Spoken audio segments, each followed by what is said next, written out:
Jo amakwaba edeboba Owia Kaseɛ mfonyusu Kumasi stadium amekom ehope na yewe nwumre no nsia Kaseɛ ene atrase nsem okotwi eba abrama de editie ne dikapa no ufo na akonwura kruche de agum memusefo wasema ya kroji se nyankopɔ ni so eno ena pesmakafo benu me abusua pani Osu dio mini aba Ajwa nyako abrodoma enne eyo bene bosome de toso miensa wo fi champion bienu ene aduonu ensia ne bosome miensa mu www.owiatv.com sa enso ena obomode na ko Owia TV sa so ena Owia official TikTok ena Owia TV ewo YouTube abomode na follow na di echi subscribe na share na adwadwe nchenso de ato e de amaye enseme de besomo don reba ko edi animu de edimu akoti bi no ene se okwa bankasie mu a kasamafo edema ben ononyamfo fellas fosi kwa chede abetodwa se nipa besa apem ni ahenum ena sese wonum dwuma wonu die no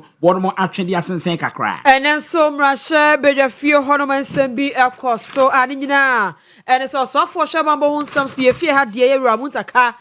Edi subo bi ebodom kumano ba no dani honorable Alexander Afenyo Makin say I enema bi ya fa recruitment ho de kɔ aye security adwuma nim no honorable keka ho sɛmbɔne say enema bi okra o say online de ne AI sansɛm no enne omuka ho asɛm ɛwɔ mrahye bedwafi ye ni chiemu ɛwɔ custom division kraba ken sani say nipa mako nkono wɔnom akodim tramadol ankrofo bi namo muskoso mu no fedi wo mu hu ne ayo enenso ayawasu east by election no Owia Kaseɛ abana wie ye anwumrei no MPP parliamentary candidate okojira mu wode eye Baba Ali wode ababa tudwa so no de yenya so tiwie nkenkan bibia wie no ogide mapa se na nkunimdie ayene dia ye de ni mekirem ewo tontokrum arewo sem efiri obeka ensa enamfom agudie wo ne ade ntimamufo ne nananom ede na wo mo kade afa ho madaroma pi na ka we ho a ye bedada ni na yakan aresa edi ama mo se Kaseɛ yemfa na se chenchenche no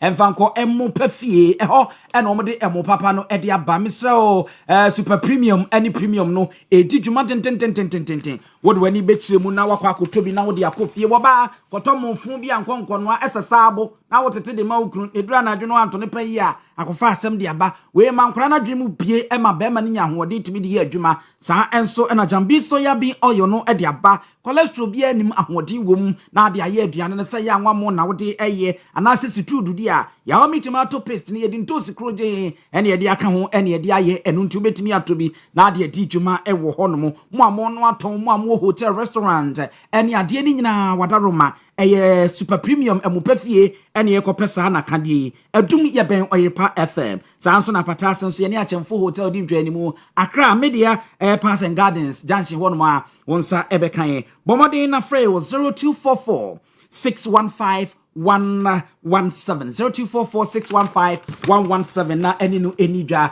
dwabinra bank ho eni ede ani kire musika semu dwade de wo mugina brane wo simpitim prim na wani emfa nhwe wo mo ne nkotwa agya wadwo ewo ho ene chese no wo mo biem to dem no adal star 8 star 389 star 984 hash na wasende na wato shares na wabeka shareholders no na niema akonkan fa so bebre ene wo scholarship aidema ema medical school nya asem ketwa sa enso na fixed deposit no 3 months 6 months and 12 months no eno mfa so pay one wo mfa osikabra na fa beto wo no omra na omeyie no na wo no anya mfa so bebre ewo ho no ene na kade mare mfi se finhia aduana ba akudi ni aye adwuma ya boy abaso ewiase ne Ghana nyina ewo ho no frey 0242 387498 na eni inkita ho ewo entemtem so ha yenkyeremo Kaseɛ no mu ewo ho no ye de ani kyeremo ewo abankesim na akona akopi wo no a kasamafo ede emaga na ban eyo no nyamfo fellas ofosu kwache wode nsem bi ede ababa betudwa na no masibre mu no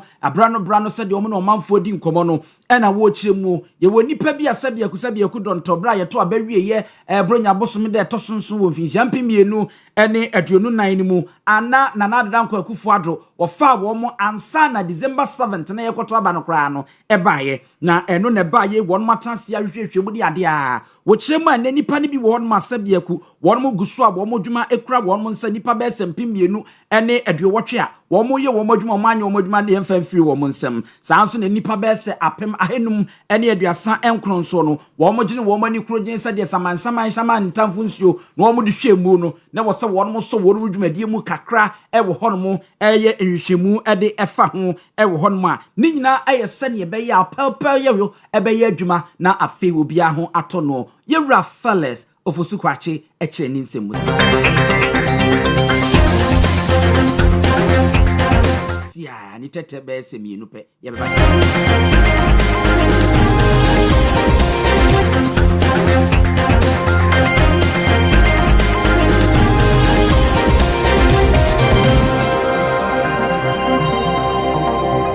Thank you. Thank you. You too. Aye. And like I said, I love it here. Owia TV. Yes, shrink. Yes, shrink. You're truly brightening. Yami Shamu. Yami Kahopa. Hello, your friend of mine here, watching your man in the morning. Men na shasye on 9 February. I walk Owia TV. A Bible, the one thing, a radiant one thing you want. Now you hear me, the young for us, a dance. Na itumi wo mo so e dia brɛw e ko pem no sia e joda ko pem fiada e you mo free e bo no sia pem a me ma pam fo trase e bi ndira o my Ghana nsɛm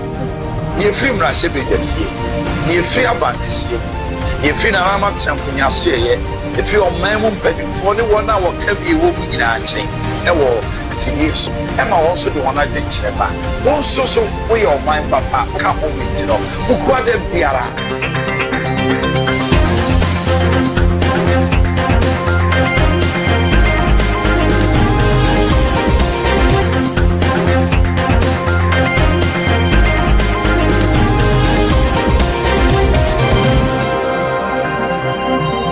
Abuja yedamase semunya wotwe ho twɛn ma yɛkɔ na yɛde ba ne anugu so a yɛka yɛwura fellas ofosu kwache a ɛba nkitawudie ɛwɔ abankesie mu a wɔn ne tibere kɛsɛ a wotua ano ɛnensentwofo nhyɛ mu a wakyekye mu ɛde akyɛ yɛn ɛwɔ sɛdeɛ enyim no na abankesie mu soafo chief of staff Julius Debra wadi ka ba bontebra wɔn ba bɛm de krata ba sɛ wɔn mo a yɛfa wɔn mo ansa na December 7th ɛba yɛkɔto aba ne nyinaa no wɔn mo adwuma ɛmmɔ wɔn nanso andei no yɛwura fellas ofosu kwache akyekye nsen mu nyinaa sei. There were 2,080 recruitments, appointments, and promotions that were reported by institutions when they appeared before the committee. Now, out of the 2,080 recruitments, appointments, and promotions, 879 were revoked by the institutions themselves, while 1,201 appointments were left unrevoked. After the hearings, the committee recommended that 1,539 of the recruitments, appointments, and promotions be upheld because they complied with the prescribed recruitment and promotion procedures and received appointment letters before 7 December 2024. And this also implies that they achieved a pass mark of above 80%, or 80% or above, I beg your pardon. The committee recommended, however, that the recruitments, appointments, and promotions of 541 persons be revoked because the recruitment processes ended after 7 December 2024 and failed to meet the pass mark. In other words, they also did not comply. Abuja abankesie mu kasamafu yɛwura fellas ofosu kwache ne yɛteni nkan. Yɛnto sonko emrahye bedwafie chepia na Ghana mampanyi His Excellency John Dramani Mahama Edward Mayi Bobrani Etibia Ekoto Dwa Ewo Mrahye Bedwafie the State of the Nation address no na enukwa wie ye no na Honorable Alexander Afenyo Makendom kuma no eba no deni ekwa kasaye ewo fie ho a na ensemo ano wo ka bi fa kwan a bambo adwumakuo no eya na mpempi ne fa so fa nkrofo edi ekoma ensemo Honorable Alexander Afenyo Maken eka ye bi ene se kura de wudim se epanyifo ahye se ne ma bi wo ho mbe no abefo tetan fidie so efa kwanya ahodo medical test ahodo ene afi body screen ahodo nyina o me ni nyina wa abefo kwan so a enya afi na kwabrane be ne na musa no akwakowura bambo adwuma ko nim na afo mo so mo hwe na bebre yare ya ebia wukura nam so mo tumi me kan kire enti yante ho asem sansem ya honorable Alexander Afenyo market ka ye na interior minister so afo no hwabamba ho nsem so ye fie ha de so no akoro so na ye aso ase emra hye bejani honorable Mutaka Mubarak edi akwakọ dan emra hye bejafie ne se panyifo hwe na ensem honorable Alexander Afenyo market ka ye no omunye nhwemu efafa fisensem bo kan ya sabe enya do sabe ye kronto na ni kwaso wo kan ho fise mampanyi wo ho na afa panyifo bebre wo ha asem no kan ye no kasatwe kura bamu a etwitwi panyifo binti panyifo hwe no omoma ehwemu ahodo enya adwuma ewo mfise sansem no no kan nyina kwan yo mo nam so omo ye adwuma degeta abefo kwan so nyina emu da ho pefe AI sembia enim said honorable Alexander Afenyo Maken eka yere na ekotie said honorable Mubarak Mutaka edine seb no to dwa emra share bidef. Then Mr. Speaker, if you recollect, you were in the chair on Thursday when he started this allegation. I took the opportunity on the floor to correct him and show him and even encourage him that if he wanted information, he could write and I'll furnish him with all the details. He decided to take advantage of the state of the nation when the whole world was listening to us to say categorically that the current internal security recruitment is scandalous. There's corruption looming. People will go to prison. He said it on this floor. And I'm saying that, Mr. Speaker, based on our standing order 31, E and F, that is contemptuous. And I'm saying that let's give him an opportunity to go to privileges where you have all the ample time and opportunity to provide all his allegations so that we'll meet him there with our facts. Mutaka Mubarak ni etsene kanutie ne kasaye ni mu a na chese ni abre anya asem ketwa na no si ya ana okokroko dom kuma no ba no dani honorable Alexander Afenyo Maken afutu mra hye bedwani wono so oh speak asem yi mekai no kwa na mekai mi nsuro enti so peso ye hwemu pa de a ene ne me de me magya me humato sa abaya wa hia ba mo peno no ye me mu hwemu de mpese mu ye bia mo nye eno so se wa ye krado ye ntie no. District Security Council shall have due regard to the fundamental human rights and freedoms guaranteed under Chapter 5 of the Constitution. Mr. Speaker, the justification to this is simply that at the regional level, the regional security coordinator appointed is a partisan appointee. We are aware of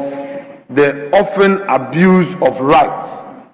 where those who occupy that position feel partisanly entitled, and there are several instances where the coordinator himself would have to intervene, or the minister responsible for national security would have to intervene just because some regional security coordinators are acting so unprofessionally in one way or the other. So, Mr. Speaker, this legislation will further be fio ho adom kuma wo ho wo no na ye wo mo sahene afutu so emra shebedwani wo ho no Alexander Afenyo Maken ena yete ne kana no achi ena dom kase no so sahene ye rama ama yarega elso ka kire speaker say speaker asemi de bo kire koma privileges committee no amunye hwehwemu na se ye be ye public hearing ye ye magana fo nyina tie sa asemu e bia ke be ye de pen no so yentie no Happen because some people every week happen. Because some people every week registered a scandal, they must create scandals for the NDC government. Even where there is no scandal, they want to manufacture a scandal. So, Mr. Speaker, we want an open public inquiry by the committee to establish if indeed a minister or a senior NDC person has any interest any interest in the company that is providing the service. We want to hear it. We want to know that minister so that we will take action against that minister. Mama Yarega wono na yedom kese ne ba no dani e na ono so yete ne nsem no ne speaker no otie adwamu eye first deputy speaker ye Rabena de hiafo wono so kire se watie nsem ni nyina afa no ni nyina wabo asem na chi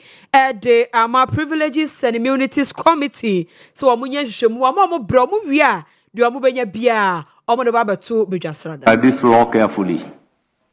and we relate it to Act 526. This law carefully and we relate it to Act 526 and Act 1030. The only area where we have a major amendment is to do away with National Security Minister as well as the functions of the National Security Minister. So if you look at clause 6C of Act 1030, the district chief executive is there. That is the regional level. And you look at clause 8A, the district chief executive is still there. And these are the laws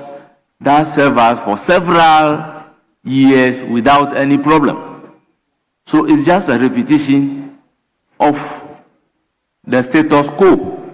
which we have lived with. So unless you have a strong reason, I plead that we don't depart away from it.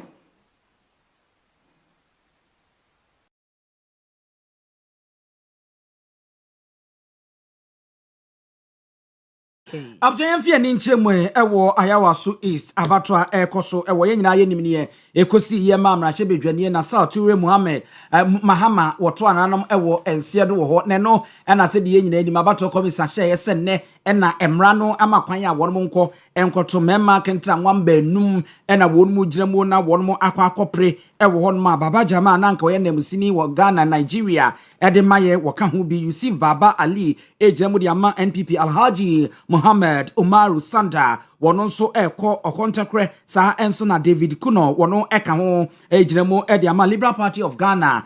wo mu nyina aka ho a wono mko akope ye nyina nim se empema duanan nkono ha nkono biosia nsia na abatro komisa me hu se nipa wono mu din ewo nwoma no ma wono mko to aba no ewo ho no mu na ye nyina nim sam na die abatro no hunsunsu aso mguso a wo mo kenkan ya na enkomobomu ene ne election watch ye wono mu convener yewra Mark Awisi ebo nkomo ene wo kiremu sasa wo hwe biaye abatro no ikoso wo mprempre na sabi akusabi okudonto na nanam nkramufo wono mu di akotene ewo pa wono bodo so pa wono sabe wo obosome konkran kwantuom a wono edi muada eya akwanche de muoden ewo eba ne sa ebema nipa wo se wono mupue na wo mokoto aba no no awokeka ne ni so santi sa atem ode na ni krutu awisie anu mienu santem ode hwe no na eni so sa o kiremu a ozuzu se anhwe ye ni nipa wo hanji chemu bese aduonum de wo ma wo so mba abonten no wo mbetumi aba no aba beto wo bo mpanyimfo ani ntini atwetworo bato komisa bambofo ne ade nyina wo bo maba so se de wo sidi ne ma toto akwam a wo mo ekono no ebetimi aboa pa na komche no nso ebema sabe e ba ye koto etoda ya na oyune asi ewa ya waso east no nso no eno nso ate akwakoda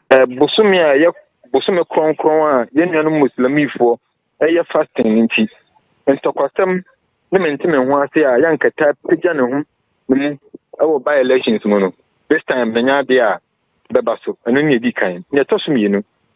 vote buying any inducement there ya na hard empire about to especially by elections but because of first no mo ye nti no ama ceremony anase muslimi ni bie ni hono mo a opeso compromise it's a spiritual exercise to go and take either rice or go and take television unlike the C Brana NDC year one more internal primaries no but this time because I have fasting period nti dynamics ni bebre as the time because of the religion factor na abemu nti mentime ho asane ade anka yehunu by elections number 1 so but yeah and the posifo you may do ombedie nyina no ye bewie na I be satisfactory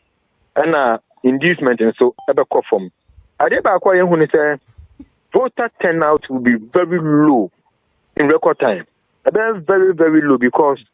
sabe every do not see to aba especially genuine no omo ya fasting no utumu say economic activity kura Mark Awisi wono convener edema election watch wono na yete na no disem. Baba Ali so na woko gire mo edema NPP amanyoko no abato no ekoso enei ewo ayawasu east abato empesia so na wono de wo say ewo mu se global info analytic for e de betu dwa so omo na enkrofo akokasa aye wo ho mo hwehwe mu o maye nyina de omo kuruche ye nyina ene sa Alhaji Baba Jamale na abato de bekuna wiye no edi nkunim ohamu abupan aduoso enum 75% na Baba Jamal edi ebedi nkunim nanso so ora Baba Ali say wa hu ati bi nanso so backgrounds wa was east wa enye sa na temamfo eto eka onim pefe wa ye hwio say ye be wie so te koso be wie bibia no na wo no Baba Ali na afri mo say nkunim defo. From the look of things, I can see the atmosphere is very calm. You can see this particular polling station to all other polling stations we've been to this morning. Very calm. Voters are in queue waiting to cast their votes. And I can also see a very heavy security presence. I hope that will not intimidate voters. But nonetheless, people are coming. And the process, as usual, will be a bit slow this morning because of the Ramadan. People will have to take some rest, then join in maybe from midday to come and cast their votes. I'm sure by close of day, we'll get a good turnout. Yes, early days yet, but I'm very confident that by 5 p.m., we'll see a very positive result on my part. We've gone to all homes in the constituency, met them at their various workplaces, gone to their bases. In Nima, we'll see ghettos. We'll sell our message to them, and I believe they will respond. Banyete ni wono na woye NPP amanyoko no ana musini a oprimra sebedwafie edibra no waye waso east sabato mpesua so babali no wieye enenso kane ya wutu senya east emrahye bedwane honorable Mavis hawakum se wono so bo anan ko ho a okohwe ground so akohwe niam ekoso no de okoye no waso hu se asankrofo ameto aba no na timemfo no mo ho ni nyina obi aso bi eye na ade bi ehia no waso won de no mo kasa no hu sampa amamu bone no ani si aban ni buo no enu ti na amatimemfo a wo mo ewo ayawaso east ankoto aba no. Especially so, the polling centers that we visited so far, the turnouts are very, very low.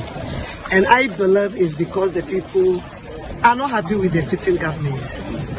Because if we talk about election in Nima, where has always been the stronghold of the NDC, by now the people should have been running here and there to make sure that they are casting their vote for their candidate. But because there has not been any development, there has not been any development, even in terms of the community. And so the people are not happy and they decided not to come out to vote. But we know by the end of the day, I mean, we'll have some appreciable number. Oh, wow, that should be. That should be. Awutu senya istimrashe bejani honorable Mavis Hawa Kumsen. Nanso meno kasai abanu sunsanso no guso a eba nkakranka crowd wani echiremu ewo GNTC polling station meno kasai the provisional results are ababeto dwa baba jama NDC 84 na afeye ora Ibrahim Idrisu enya emano ennan baba Ali Yusuf enya 62 na afeye independent candidate Omar Sanda Mohammed enya mienu ewo honomo David Akuno wono nso giram se independent candidate wono nso enya ohunu ewo ha wanya bi wo honomo provisional results eba na nyina mu no na yenim se ye info analytic ye edikai edwo mu nhwemu bi aba wono mu kiremu a na se ye Baba Jama wono ena obehuri edikai wanyi chemu be se aduoso nsia de wodi bedi kan a na wo hwemfinhia mpem mienu ene aduonu nan emma NPP candidate enya ye be se wanyi chemu aduonu nsia na no no nso ne de ne so ete ede ba wanyi chemu no aduonu baako a Baba Jama de no nso na ehuri ede afiri wanyi chemu aduoso baako de akọ aduoso ensia wo hono na eno ena owura aye Evans ni mako a wono nso ba abato nsensem a wogirem odi ma NPP ma wogirem dendende sa bele aba na odi tudwa wo chirem se nya de ebefa said ya waye nhwehwemu wa MPP NDC bra no mko yenyi yimu ebubo no saa na abato yi ebebu aba no emfa woni GNTC dia aba wo wonim se yen kan ni nyina anwie no na MPP na edinkunim Yera Evans ni bako polls. I mean the same person who did a poll for the NDC and said Baba Jama was going to lose, and Baba Jama ended up winning in the NDC primaries, isn't it? So for me, that is his polls, and most often you ask the question, who are really the commissioners of his polls? So for me, it's neither here nor there. In this constituency, you are looking at close to 50,000 people turning out to vote. I mean, registered voters. We expect that there will be that turnout, and we know that they are deciding favorably towards him. He's going to be the next MP for the constituency. I'm saying, and I've been saying that no two elections are the same, and I can assure you, in this election, our candidate is going to come out with. Why were the NDC fighting? You saw their primaries. You saw what they did. To the extent that, I mean, goods were shed anyhow. Na eno Yera Evans ni mako na okwa ayawasu iswa Alhaji Dusi House polling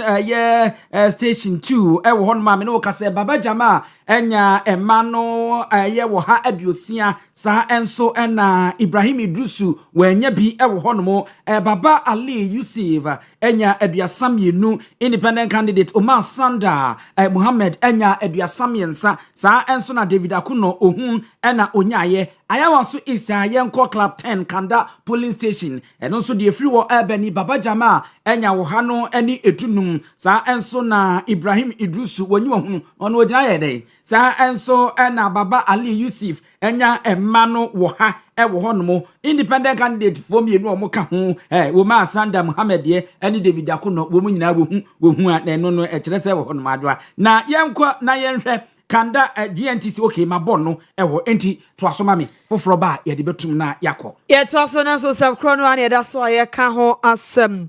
opanyini bi akane no na wono na ye ahonene so afo se no so wada na tirimu padi atweneti se wonya chairman ya national chairman obedi ede ama MPP amanyoko no wade bo achechromatin ejako opanyi ababe kasa wose ne ya enim se ayewaso east abato mpesua so abato no ne akoso aba na wie ya so tin aguso a ekoso no yehu saprosifo bambo mu nsem na ayere pa ene police station bia beko bia na prosifo gina ho a enya asem ketwa na se basabasa ye bia ankoso ye de na ke yebo yesem hia se de akoso yi ya de kire sampa eja yabato ho nsem ayeyi ane sapichem bia ama nanso chama ye bo chaja akokire se sa de ya da di kire se asi ye kebima me kebin NCP gisi ye hu se police ni gina ansa na ye ho awoso na ye ni bone wo se da bi enye sa na wo se kebima me kebin ni abato ho nsem etie enka police ni wa kura na ye kebima me kebi na ye abato ti sabe wo se Ghana fo nyini kodu sam pepeso no aka ya kasa police nyina ho a ye betumi akoto aba abra pinche ene basabasa ye bia ensi wo se police wo na wo ho no de ye de na so obi ti abonten no hwe ya obeka se democracy no ye de nanim etwetwe form chairman Boache Chomatin eja large by-elections are not that patronized in this country. Secondly, by-elections in strongholds are presumed as foregone conclusions, and that in itself depresses voter turnout. So these factors may be at play. But as I made a comment earlier, it's good to have police presence, but it speaks negatively of our evolution in our democracy. I.e., do we need to be forced or compelled to conduct so for na wo share ahonde ensam so ese so atweniti a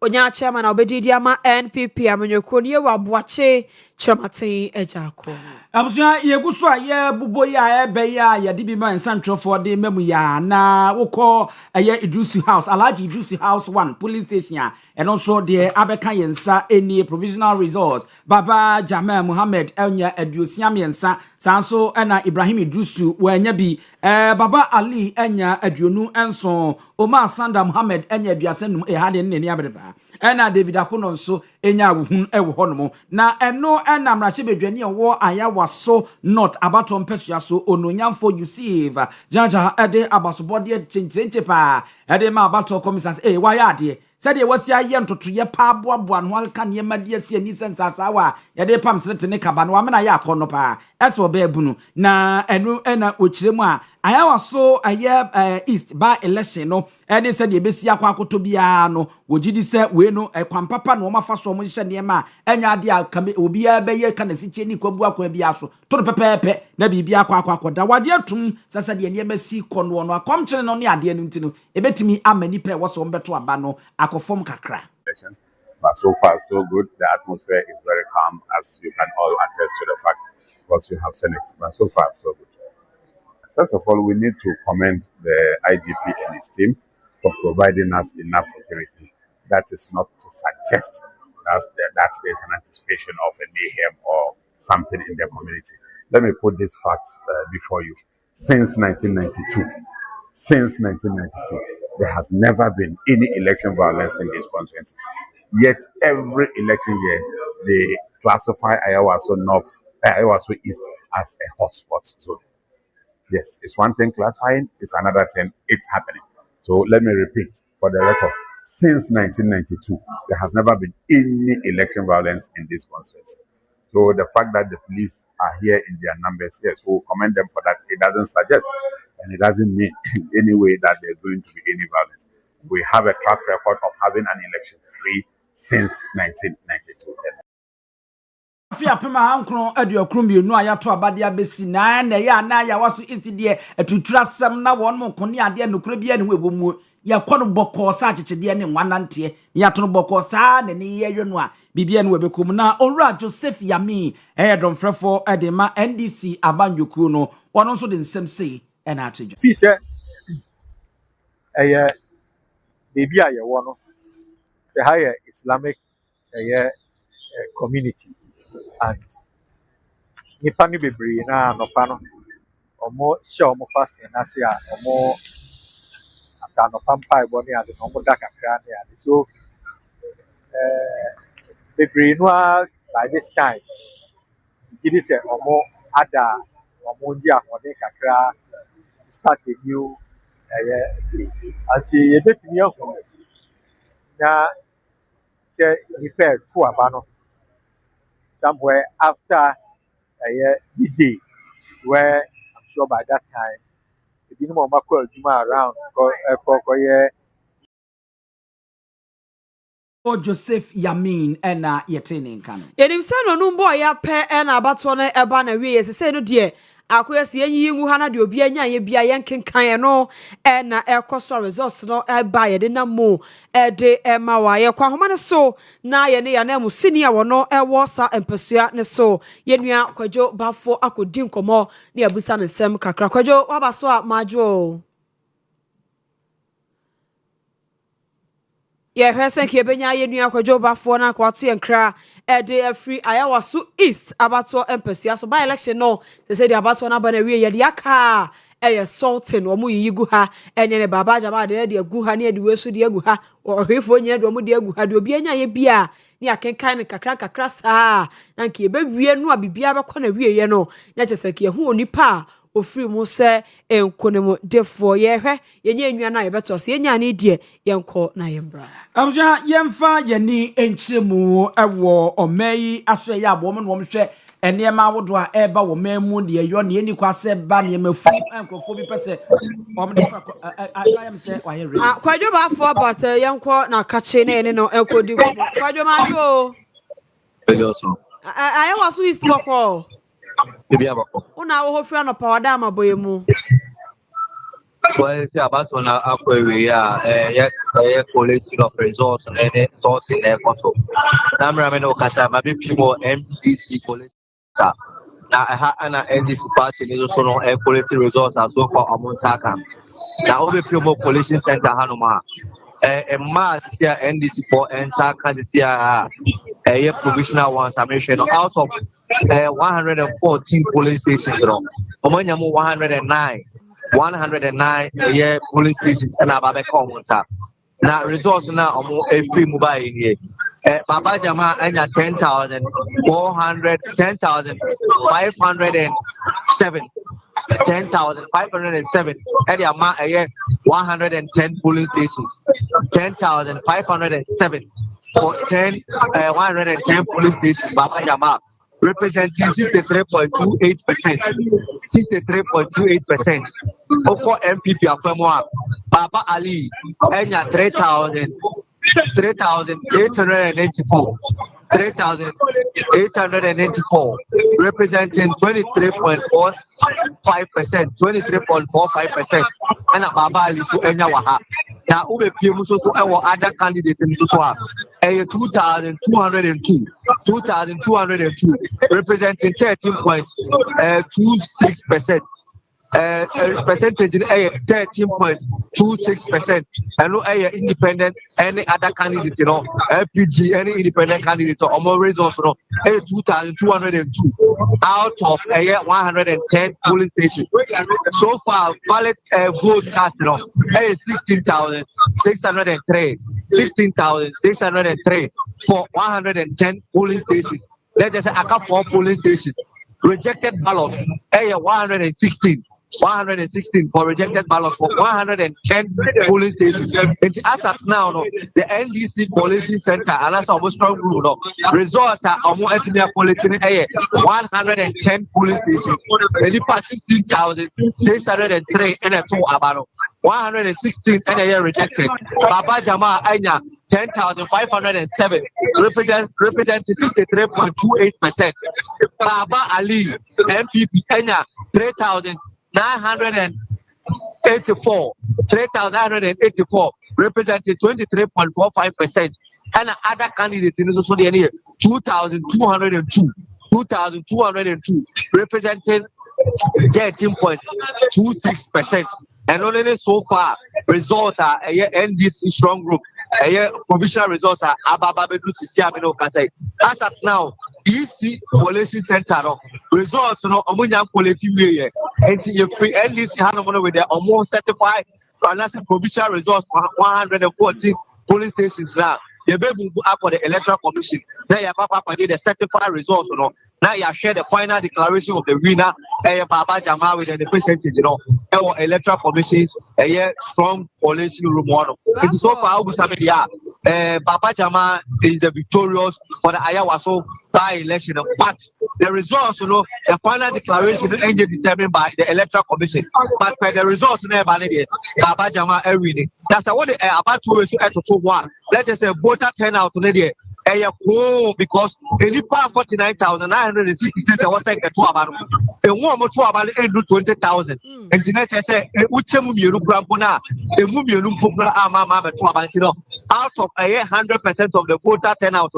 A move over 39% and a 2 about Iowa is a by election. So far, the Guswa Air Police, the Guswa Air Paswa. If you are come out about the NDC, one a jubilate, the mood will also a Guswa and you will a Chagua, and Penipua to Rojina Bababua,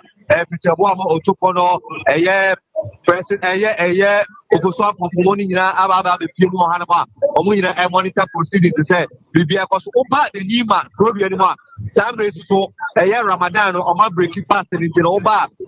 Kuma Beja Beja, and says Amam Fokodi, Amam Fosso Air Commerce, but we said, Sally Power, and no more room, and our mamma, Indiana, so no a or more decision, and our mamma, and Tivinia, who besides the Sia, the Sabine Casano, police station, also Abba, the Kawa Amana Star, it's Cecilia Casana, 111, which is Aka and me and Sam. Baba Jama go to every 10,000, 10,597. 10,587. Baba Ali, also the for 3,926. 3,926. And independent, and that's other candidates in the movie 2,216. 2,216. And a Baba Jama percentage in so called 63.31%. 63.31%. and the percentage in a Baba leads to 23.45%, and the baby is and independent in the Saudi 13.24%. So far, no, the Aqua rejected in the Ababa, you see, I 117 rejected ballots. You see, a total vote to 16,739, 16,739, and out of 111 polling stations. So far, but the NDC's provisional results, 111 police stations now, but I can't 3. And I number, you go to a monitor a proceedings, say, train about 114 now. I have completed a provisional results. Ababa the commons and that share any mama. Timiniaba, who is having a high bidabida. I am in the Ababa Baba Jama, NDC candidate. Bafo every time upon the enim say bamba ho se me mo ayere wo ho na adwumre so bamba ho sam te say wo ho adwumre ame no ka say se na anopa na tie no adwumre kra de o mayere bambo me se na bi ka kan say yenu anu muslimi ko no e de Ramadan abawi ye nti wo mo ana na ekọ adwuma wo mo ana mo opi mu nyina dodo na apie aba mountain so oba omo mu jubilate omo so omo ba so omo ba be hwe bi omo so omo te pa ho edidie omo ton ade e de ama Ramadan ko no omo ko bon pa e nyina aba ti ama krom edipa aba be ku eye ni ma problem ana adult to police for with IGP na kasa e o krom se sia me no kasa ya IGP ni so e o kroma one ne bambo for no omo de eye many personally bi aba be kan ho a sia me no kasa de odu manche bi aso a police point na hono mo a omo e boban enye se bi a be e to aba no ko a e no mo baba ba ni ma problem ni nyina omo fa ni ma problem ni nyina aboso a bambo mu ayiri e wa hapa video ba oba bambo se bia e mu ayede bafo money adwuma koso afo ni de chiro east center ho de tofo bia na wa ma ya swati yana musini a wo ayawaso east abaton pesia so by election no akenkan no ekoso no ahokomo ene ni kodi ense de e be me nei ye de akanyere ka baba jama ho kwa wa wen me empim du ni empim yensa de da be ya da na abeto wo ka aye wo mo ko kontakura na die ene die bu ma de aya look at that ya yenkwai bekeche na ya to aso no enipa ba kron ene e wo mo eye abadwumayefo ebinum ewo custom office ye anaso mo ye custom officers ye enum ene ka ho ena wo mo maka so 9 ne ka ho ame no ka se yie empanyimfo nsa so wo mu mo so mu ye hwehwemu bai ene wo mo yo na anu adogefo busumi de to so aduonu nsia fin champion mienu aduonu nsia ye mu ena beto dwase ye se ka bi ene no apie na shepo mo shepo ye na aba be pim free United Arab Emirates and aba be pim e wo man Ghana mu hanmo na wo mu chemu a ene na ye se eye jade niema nchansi a ye no anuamu blender nom ne ayonom ne chese efie niema ena ye se wo mo de aba be pim e wo hanmo a ye efie niema yate ya be kwaso ne ayerhwemu enu ntine wo se mpanfo de wo mo ni kutwa se wo mienu santamo eye rehwemu mapa na wo mo e de fa saa eniema ya aba be duru ya wo mo chemu a container e ba ye be duru ye no ene ne number no mo ana mo peloto asem no TGHU 6228715 ne number no TGHU 6228715 ena eba ya eba ebedru ya wonom say ene underbay entry no eye 4022615187 ene adia to omodo omani kutwa wisi omumienu santamo adihwe mu krogen se wono hwe no no womani kobo ade bi so wonom kohwe ya ene na tramadol enya sam ketokra tramadol hydrochloride ene 250 mg mo ene 225 mg mo ena chese wonma we ni pafu ena ehyemu na wo mu kiremu a wonmo hwemu no na ye secretary no maako bese ahanu aduokono enkono a ene ye sawre niema tablet na ekura na empem wo ha aduanan ahankono aduasa emienu ena chese tramadol tablet egumu a enye asem ketwa wo de to nsane ni na wususu na ahwe ne susu bia nso a empem aduasa enan ahanwotwe aduoso enso achipo mienu kilograms na chese enya asem ketwa kra na enu na posifo mo ye hasem framabone efiri baabi ba na wonmo so wonmo eteduamu se etwe sane sa na tie dia wo mo de asem be kwa akopie no makwa ye nhwemu ye nkonko hwa wo mo ye adwuma ewo custom officer hono mo enipa baanum na ka ho yi na afei narcotic control kamihi wonom so ka ho port security officer baako onze nyamini na afei energy committee officer baako onze minsumini na munie no so ne sai standard authority opanyini mpanyimfo baako ono nsumini ana kese wonom ache womo a endei wonom ahyase a womo eye mu hwehwemu mapa na omo de afa ho no omo hu nsem no ne poma sibre we adra say ya onom de abegum na emrante tramadol hydrochloride 250 mg pa ene 225 for na womo no nom sa eno na dan si honom a ya nse won pagya dan no fancy bolhwem Wasugusu etie Owia TV yejumre no Owia Kaseɛ bo wo hweye enso ana odo comments ene wadwenche bia e de agu social media handles no ase e de amaye yento so na yembra eye Kumasi ha na yemra Owia Kaseɛ kejeti adwanem na dwumja dwumakuo ne fa wasante mantam afri dwumade bia se na we no mo so mo mane nso Kumasi ha ye o betwa Ghana fa na Owia Kaseɛ ni nyina akwa yesa dwumade wo ho se de be beboa ama eja hyehye ehonsam enso to atumi atwa wo ye Owia Kaseɛ nim ne afiefie aho duonim na we no eye intermarket fire safety quiz competition na omo ye ede ama adwadifo no a ene omo ye bi wo kejeti no omo adwadifo didi agura didi ukoma kyerɛkyerɛ mo kwan ahodo a putupurupo de jaba ekwan ahodo mo so befa so a omo de ebe so ano na regional commander ACFO 1 Peter Tete wono eno ne ye ekasaye minimum. You marketers are not firefighters, but this program wishes to equip you with the rudiments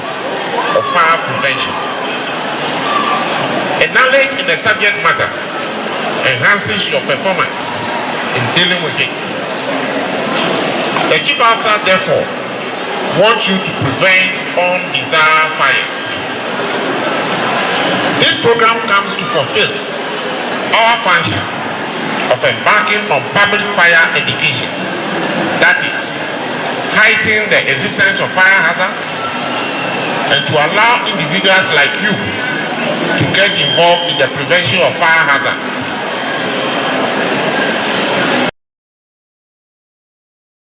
Your participation in this context means your knowledge in fire safety has been enhanced to do things in a better way.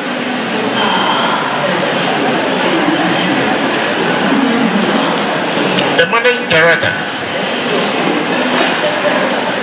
fire service is here to protect the market and their goods because markets are a very serious integral part of the economy. Sir,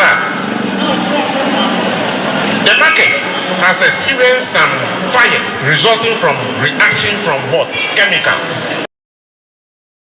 Temantam commander Edimadum Ja Ejumakono ACFO 1 Peter Tete eno so yetenin ken. Enintini etwetwo ro a wono ewo manso tontokrum eno ewo amansia sa district e ewo asante mantem hanmo wo mani abrese krodompa na no ani social media so ejentan na ebo patabiribisa paso cheka no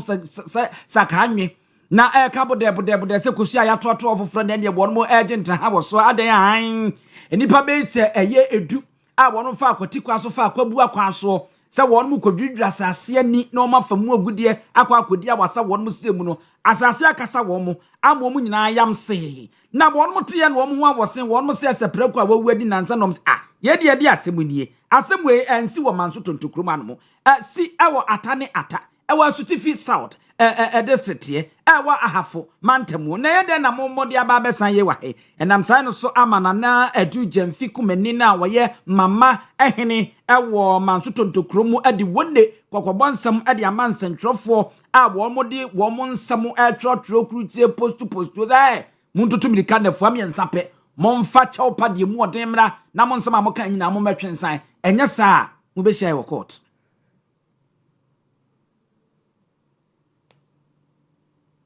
Yes, we don't come on. Young class as no soon say, I'm not a boy, as a book. By a copy be any. Now, we come home by a new joy news. Omon to Mobasi. What ya someone to Mirka krono ye mfo ya be ya ubebusa mo abehu se nipa du amena bu akum wo mo krom ha eye fanye ne le buye yesre sa nkofo we join news for na o mo dis fake news we ama atu yeso ene no se wo ma enne ne ye kina na de kye ama me pa kro ni kyewa yenim bia be ye be kura kosua ye be fa kosua ankokɔ enwa ne de akonsuo no ensuo ne anu o mo na tia wo mo na didi me video wo mo na abokro no ho ban na bibia ni anu abefa nse hunu na mo de ko bibia ni anu abefa nse hunu na mo de ko so wo ma me pa kyew wo krom ha efri ne ekopem ne Friday a asimo be si anya papa Aya friend say nana edu jamfi kumani mama yene a wono ewo tontokrom ne ete ne nka no na tumrenche mu aboafo na admo officer wa manse saato owura Idrisu Ishak ene ono nso aka e de ase a chen central for say mo no ono kwano no ya mo ntro de mu hu na mo nka ne mo te e de ade a ba ya bai boko sense enche da nye boko sa anapo e be say 7 o'clock wa na medisi efrem oso kumasina oba minister ye ono so ote ya na se tuntukrum amina bu akum le padu enti enye fast ne enkohwe enti na aye phone call abede sel nkra no aba na eba adina na admu ya tumrika se ba be verify ahwe se ade na ye no kre ana se nye no kre yo se bedu na nan ni mpanyinfo ne committee chairman ne assemblyman ye ba na entisa enye no kre da biara da timanoes obia eti anaso ohuru ne say fake news ya aya aturenche maboafo amanse south ora Idrisu Ishak na de nsanya koto asem kra wo nananom koto a kosu akreti mfamra mkwache nwinem didi ache nana ntimu amso baabi amote amoye press conference na kura mu dwiri mu agudie pa nti sabia konto ntimfa abo kura mu fo wa hwekuro pa na je manso ne mpatam dia na medwenu amenti ase nananom ayimfo wo wadi wo manfo hwammo papa yeso ode hia nko akwa adwane ne ntia ne hia mote wo pa hwekura wo hene utimu pa wo yensa ntofo ntia ndi kosi akreti mienu akura wonsa dwirimu godu anopawia kire ni amfa nko nananom court abisa wo court ni bi wo everywhere na ya mese kwa apoye mantamo na ya kwa apoye mantamo akokwa akuafoje nim se kura de enkaja mampanyi so otuo musike ya mo nti so ye ba ya eno ho demonstration akese a mo so mo de be kwa Ivory Coast say Ivory Coast so kabo na ba fom a ne anim se ka ho se makwa akoda de na de da bi o ya koda sore ya ekokwa akuafo bia womo ewo boye mantamo womo so asore agina womo de womo so masem womo kanyina ene sese mampanyi ahweye na wa ma abonten pa na kane dika no ne yede mu womo kokobo no wa ma ye ne sa ene ejayo omo so enu aburu pa ne nkanche bi o me kanche gu mampanyi so no ene be kakra no woda wonna na sanse bi womo de tudwa abradom kuma ewo mrahye bedwafie ekọ hokosra koko akuafo ye ho ena wo so ede sansem yi ekọ koto dwa ya to de dambe 5 bags de ndo nka menye hu na 10 kilos pa mi kom koko ka to menye kana mo ho adi asem na atu oma ba ne di pe wo mu sa from tete kwati di koko ba ya nti koko tula na banbozo wanya bibia mo ase dan bon kon President Mahama me catch your plane. Akuafo ye to good tiso. Akuafo to good tiso. And this wo di na de beto so na ye fi so anu ni asem. Akufo de na ato abo ye kro no no. Onu ne de ne de yesraw pamaye. Akufo de na ato abo ye kro no no. Onu ne treat de 100 no pamaye. O my abai baya. Na mekufu adu de na odi maye no. Onu awa fa amaye so owia yen wasa beti ati odo de na firi so yesre no fa ekoko osika e maye na me gina ho ka me dem university ka no abesi amaburu wa pra wa tokoko a wo se won tua me ka no me yokurafo me ni kunu me ni mpna o ma me nsunwu ne so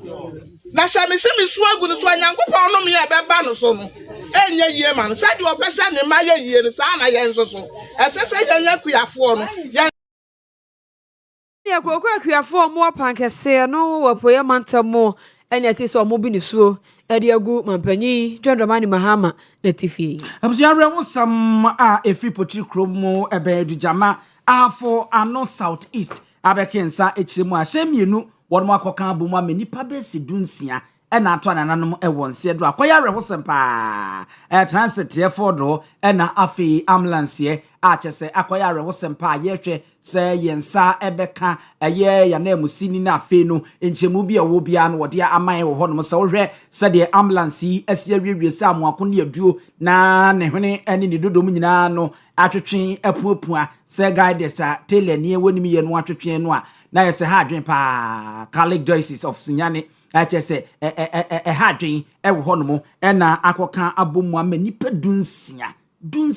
erare wosemu ena yenya nente se dankra nan eje kura wo bia anka bia akoye arewosem honom ene adea esen no number no eye GT 657619 GT 657619 ewo ehonom na ehye ne number no ntiere yensaka ye name sini ozu otemenka meto gamenga adiomi bomode na chemu eba ne sei ena arewosem sei asi medase ewiemu eninya ne ntie se ambulance bi a wono edi na ni free drop eba be pie mu kumase ena four transit bi so wo de na ni free kumase kwako pie mu ewo jobo sa area hono eno aba benyan kwanhia akese akwako ya hometisem na no kwasem sa four transit or the registration number no so no eboka no ho GT 65 73 76-2019 registration wono ne abenya sa kwanhia no na de yeti ye ne say sa for transit what did any thing war the who ya ne say sa friend say ambulance driver ya obey the tire pie the book sa no be sia sa for transit na wo ekipa wo sa for transit ni mu nyina no to na nanom won se do akwakoya ho tesam na sa ambulance ya de say na wo so oyare ni a wode na ni e baba be pie mo konfa no che ababa ge ayare sa to aso eti wa bra sa ebebo musa no oyare dia no de mu no ya akra ketwa wato na nanom won se do ye to su mi driver ni so so na wo twi sa ambulance no so no wato na nanom won se do e be bi o twa to so